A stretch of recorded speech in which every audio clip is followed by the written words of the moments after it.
And folks, these are not isolated discussions among families down on their luck. These are common stories among middle-class people who've worked hard their whole life, played by the rules, on the promise that their tomorrows would be better than their yesterdays.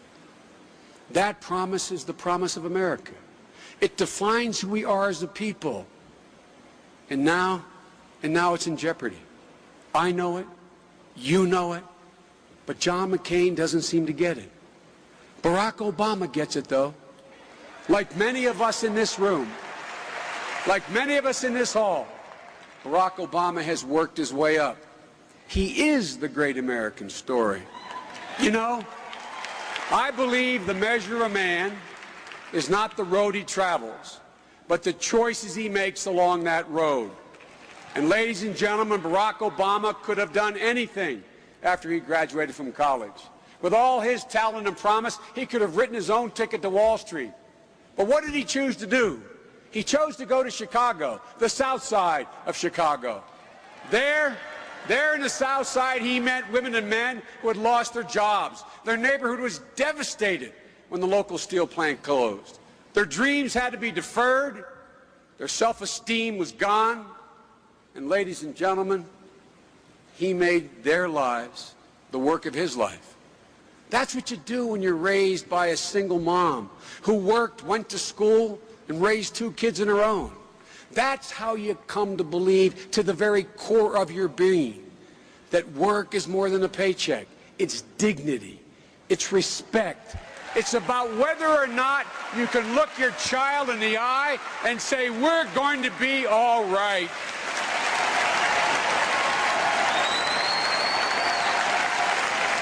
Because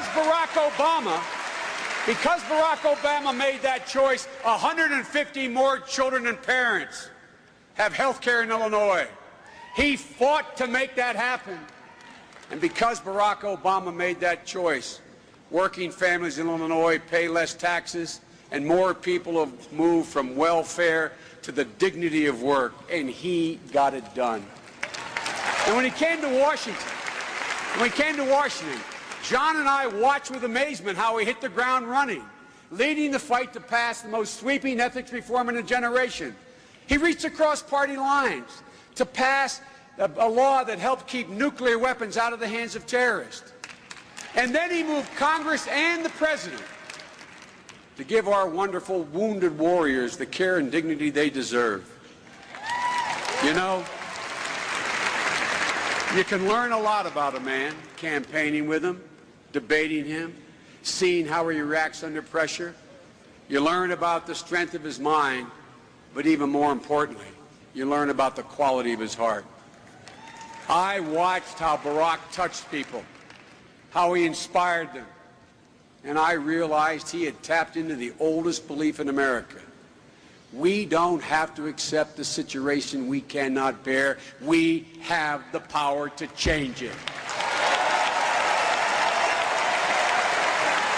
And changing it is exactly what Barack Obama will do.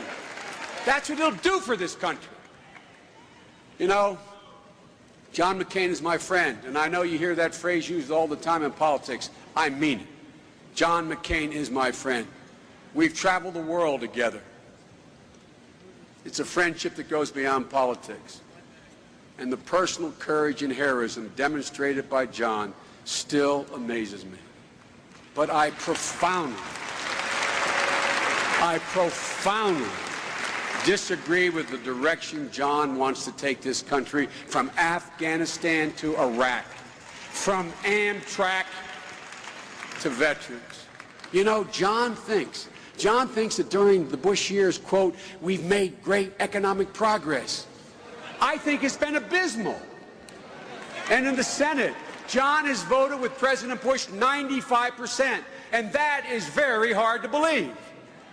And when John McCain proposes $200 million in new taxes for corporate America, $1 billion alone for the largest companies in the nation, but no relief for 100 million American families, that's not change. That's more of the same. Even today, as oil companies post the biggest profits in history, nearly $500 billion in the last 5 years, John wants to give them another $4 billion in tax breaks. That's not change. That's the same. And during the same time, John voted again and again against renewable energy, solar, wind, biofuels. That's not change. That's more of the same. Millions of Americans have seen their jobs go offshore. Yet John continues to support tax breaks for corporations that send them there. That's not change. That's more of the same. He voted 19 times against the minimum wage for people who are struggling just to make it to the next day. That's not change. That's more of the same. And when he says he'll continue to spend $10 billion a month when the Iraqis have a surplus of nearly $80 billion, that's not change. That's more of the same. The choice in this election is clear. These times require more than a good soldier. They require a wise leader. A leader who can change the change that everybody knows we need. Barack Obama is going to deliver that change, because I want to tell you, Barack Obama will reform our tax code. He will cut taxes for 95% of the American people who draw a paycheck. That's the change we need. Barack Obama will transform the economy by making alternative energy a national priority, and in the process creating 5 million new jobs, and finally, freeing us from the grip of foreign oil. That's the change we need. Barack Obama knows that any country that out-teaches us today will out-compete us tomorrow. That's why he'll invest in the next generation of teachers and why he'll make college more affordable.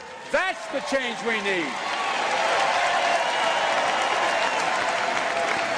Barack Obama will bring down health care costs by $2,500 for the average family, and at long last deliver affordable, accessible health care for every American. That's the change we need. Barack will put more cops on the street, put security back in Social Security, and he'll never, ever, ever give up until we achieve equal pay for women.